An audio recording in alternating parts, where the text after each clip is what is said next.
For centuries, some mountains were considered too dangerous, too useless, or too mysterious to even... Today, we're exploring the most extreme mountains that should eventually be erased from maps. Trust me, this story goes way deeper than it sounds, so stick around, hit the subscribe button, and press the bell icon now. Annapurna. Let's start with the deadliest peak on Earth. Not Everest, not K2, Annapurna. And before you say, wait, isn't Annapurna only the 10th tallest mountain? Yeah, exactly. That's what makes this so terrifying. Height doesn't matter here. What matters is this. For decades, Annapurna had a fatality-to-summit ratio of 32%. That means if 3 climbers reached the top, one of them didn't come back down alive. Think about that. 1 in 3. You wouldn't get on a plane with those odds, but climbers keep going back. Annapurna was the first 8,000-meter peak ever climbed, June 3, 1950.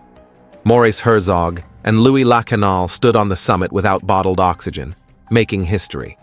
But the price they paid was unimaginable. They wore thin leather boots because they wanted to move fast. Herzog lost his gloves near the summit. On the descent, both men got severe frostbite. Then they spent a night in a crevasse with 4 people crammed into one sleeping bag in -40-degree temperatures. The expedition doctor later performed amputations in the field without anesthesia. Herzog lost all his toes and most of his fingers. Lacanal lost all his toes. They conquered the mountain, sure, but it took pieces of them in return. Even now, with the death rate dropping to under 20%, Annapurna remains a graveyard in the clouds. K2.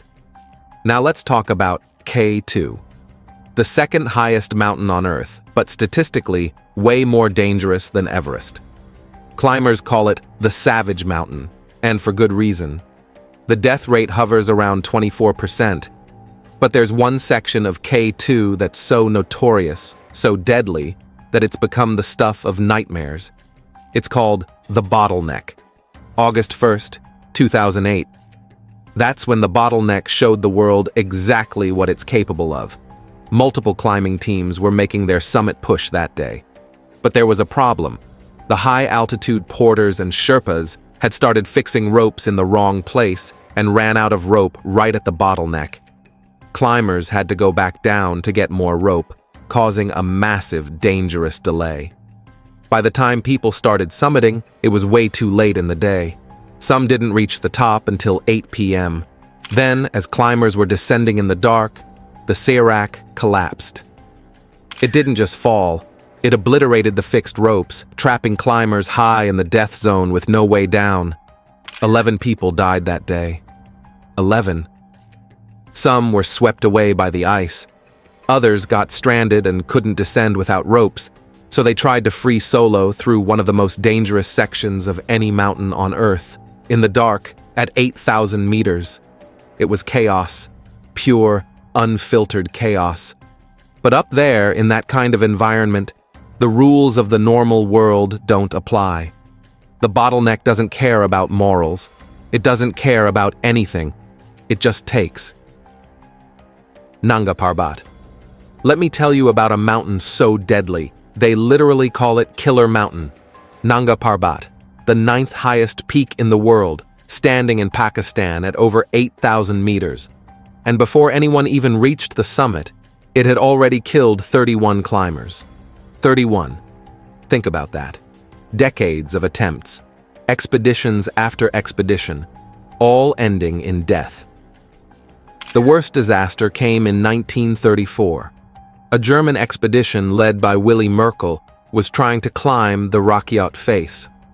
Early on, one climber died from altitude sickness. Then, a brutal storm trapped 14 team members at 7,400 meters. For days, they were pinned down by howling winds and freezing temperatures, unable to move. When they finally tried to descend, exhaustion and frostbite had taken hold. 3 famous German climbers, Ulrich Wieland, Willo Welsenbach, and Merkel himself, died along with 6 Sherpas. It took one survivor, Ang Tsering, 7 days to battle through the storm and reach safety. 7 days. Imagine fighting for your life for an entire week on a frozen mountainside, watching your teammates die one by one. But the mountain's most legendary story belongs to Herman Boole. On July 3, 1953, Boole made the first ascent of Nanga Parbat, solo, without oxygen, in a 17-hour push from the last camp. He reached the summit at 7 p.m., which meant he had to descend in the dark. At one point, he was so exhausted, he stood upright on a narrow ledge all night, too tired to sit, just forcing himself to stay awake so he wouldn't freeze to death. When he finally stumbled back into camp the next day, his face was sunburned and hollowed out, and his throat was scorched from breathing ice-cold air for so long. The photograph they took of him became one of the most iconic images in mountaineering history. He looked like a ghost, but he'd done the impossible. The Eiger North Face. Some mountains don't kill you with height, they kill you with cruelty. The Eiger, in Switzerland, is only 3,900 meters tall. Nothing compared to the giants we've been talking about. But it's the North Face, the Nordwand, or Murder Wall as it's known, has claimed more lives than most peaks twice its size. And the most heartbreaking story to come out of the Eiger is that of Tony Kurtz. July 1936. Tony Kurtz and his climbing partner Andreas Hinterstoisser, along with 2 Austrian climbers, attempted the North Face. Things went wrong fast. One climber, Willy Angerer, was struck by falling rocks and seriously injured. They decided to retreat, but when they reached the Hinterstoisser Traverse, a section they'd crossed on the way up, they found it coated in ice. Impassable. They were trapped. Hinterstoisser tried to reverse the traverse and fell to his death. Angerer was hit by another rock and died instantly. The rope system failed, pulling Eddie Rayner against the wall, where he slowly suffocated. And then there was Tony Kurtz, alone, injured, hanging from a rope in the middle of the Nordwand. It took hours. He was exhausted, freezing, and on the edge of collapse. But he kept going. Then, just meters from safety, close enough to see the rescuers reaching out, his rope got stuck on a knot. He tried to pull himself past it, but he had nothing left. His strength gave out, and in a voice so quiet it was almost a whisper, he said, "Ich kann nicht mehr. I can't go on." And then he died, right there, hanging just meters above the men who'd tried to save him. They could see his face. They could have touched him if the rope had been just a little bit longer. But it wasn't. And Tony Kurtz, 23 years old, died alone on the murder wall, frozen in place like a tragic statue that would haunt mountaineering forever. Beintha Brock. Let me tell you about a mountain called the Ogre. That's not a nickname. That's literally what climbers call it.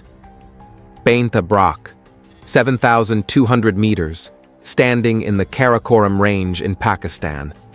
It's not the tallest, it's not the most famous, but it might be the most brutal. Over 20 expeditions have tried to climb it. Only 3 have succeeded. And the first ascent? That's a survival story that shouldn't be real. July 13th, 1977. British climbers Doug Scott and Chris Bonington reached the summit after a grueling 15-hour push. But on the first rappel, disaster struck. Scott's rope held, but he swung hard into the rock face and broke both legs. Both. At 7,200 meters, he lost his ice axe and goggles, and the descent had barely started. Bonington climbed down to him, and they spent the night on a tiny ledge, shivering, waiting for dawn. From that point on, Scott had to crawl, dragging his shattered legs inch by inch down one of the most technical mountains in the world. At one point, they reached a section where Scott couldn't abseil because his legs were useless, so Bonington lowered him, pitch by pitch, while Scott hung in the air, his broken bones grinding with every move. It took them days, and just when it seemed like they might actually make it, Bonington fell and broke 2 ribs. Now, both of them were injured. Their teammates at Camp 2 had already given them up for dead and started descending, but Scott and Bonington kept going, slowly, painfully, refusing to quit. 7 days later, they reached base camp. 7 days of crawling, lowering, and dragging themselves down a mountain that should have killed them 100 times over. Scott's legs were swollen and bleeding. Bonington's ribs made every breath agony. But they were alive. And the story of their descent became legendary, not because they summited the Ogre, but because they survived it. The mountain didn't just test their climbing skills, it tested their will to live. And somehow, impossibly, they passed. Cerro Torre. This mountain didn't just kill climbers, it destroyed reputations. Cerro Torre, in Patagonia, Argentina, 3,100 meters tall. Not huge by Himalayan standards, but technical as hell, covered in ice, and whipped by constant hurricane-force winds. For decades, it was one of the world's most coveted unclimbed peaks. Then, in 1959, Italian climber Cesare Maestri claimed he and his partner Tony Eiger had reached the summit. The problem was, Eiger died in an avalanche on the descent, taking the camera with all the summit photos. Maestri was the only survivor, and his story didn't quite add up. No bolts, no fixed ropes, nothing to prove they'd actually done it. Doubts started creeping in. People started calling it a hoax. So what did Maestri do? In 1970, he went back. But this time, he brought something no one had ever seen on a mountain before: a 150-kilogram gasoline-powered air compressor. He drilled 400 bolts into the rock, creating a bolt ladder straight up the mountain. When he got to within 50 meters of the summit, a giant ice mushroom at the top, he stopped. He claimed the mushroom wasn't really part of the mountain and that it would eventually fall off, so there was no point climbing it. Then he left the compressor tied to the bolts 100 meters below the summit, where it stayed for decades. The climbing world exploded. Reinhold Messner, one of the greatest mountaineers of all time, said Maestri had murdered the impossible. But one thing's for sure, Cerro Torre isn't just a mountain. It's a battlefield of egos, ethics, and what it actually means to conquer a peak. And in that fight, maybe the mountain won after all. Mount Kailash. Now let's talk about the only mountain on this list that's never been climbed. Not because it's too hard, but because it's forbidden. Mount Kailash in Tibet. 6,600 meters. Not particularly tall, not particularly technical. And yet, no one has ever stood on its summit. Not because they can't, but because they're not allowed to. Kailash is sacred to 4 major religions: Hinduism, Buddhism, Jainism, and Bon. To Hindus, it's the home of Lord Shiva. To Buddhists, it's where the Buddha sits. For millions of people, this mountain isn't just a pile of rock and ice, it's a god. And climbing it would be an act of desecration. The Chinese government, which controls the region, officially banned all climbing on Kailash. No permits are issued, no exceptions. If you even try, you'll be stopped. In the mid-1980s, the Chinese government offered Reinhold Messner, one of the greatest mountaineers in history, the first person to climb all 14 8,000ers, a permit to climb Kailash. They basically handed him the key to the world's last untouched summit. And he said no. He declined. Messner later explained, "If we conquer this mountain, then we conquer something in people's souls." He understood that some places aren't meant to be climbed, that some peaks hold more value untouched than they ever could with a flag planted on top. Gangkhar Puensum. Speaking of unclimbed peaks, let me introduce you to Gangkhar Puensum. 7,500 meters, sitting on the border between Bhutan and China. It's the 40th highest mountain in the world, and also the highest peak that's never been summited. Why? Because Bhutan doesn't want anyone climbing it. Bhutan only opened up to mountaineering in 1983. Between 1985 and 1986, 4 expeditions tried to reach the summit of Gangkhar Puensum. All of them failed. Strong winds, frostbite, terrible weather. But what stopped them more than anything was the mountain itself. Locals believed it was home to spirits and deities, and they didn't want climbers disturbing them. Strange things happened. Expeditions reported hearing weird noises, seeing mysterious lights, feeling like they were being watched. One team almost reached the summit, but was driven back by horrendous storms. It felt less like bad luck, and more like the mountain itself was pushing them away.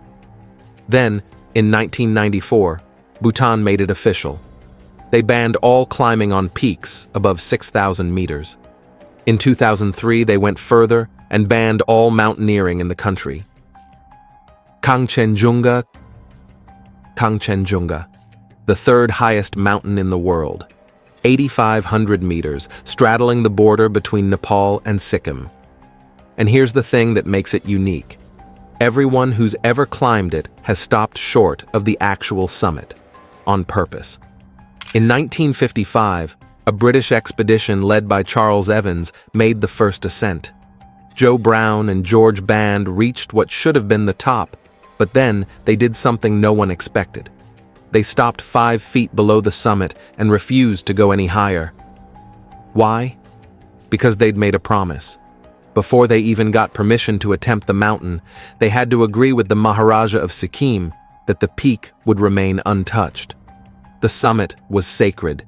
It was the throne of the gods, and stepping on it would be the ultimate act of disrespect.